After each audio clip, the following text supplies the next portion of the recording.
सरनोबतवाडी येथील महालक्ष्मी नगरमध्ये 3 ऑगस्ट रोजी सायंकाळी 4 ते 5 वाजण्याच्या सुमारास घडलेल्या धक्कादायक घटनेत दिराण्यास भावजेच्या डोक्यात हातोडीने वार करून तिचा निर्घृण खून केला।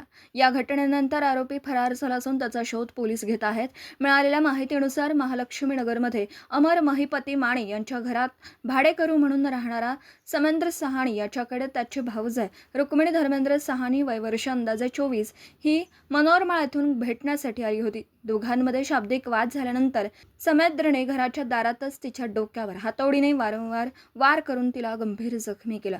घटनेची माहिती मिळताच गांधीनगर पोलिसांनी तिला तातडीने CPR रुग्णालयात दाखल केला, मात्र डॉक्टरांनी तपासणीअंती तिला मृत घोषित केला। घटनेनंतर आरोपी समेंद्र सहानी फरार झाला असून त्याचा शोध स्थानिक गुन्हे अन्वेषण विभाग आणि गांधीनगर पोलीस घेत आहेत।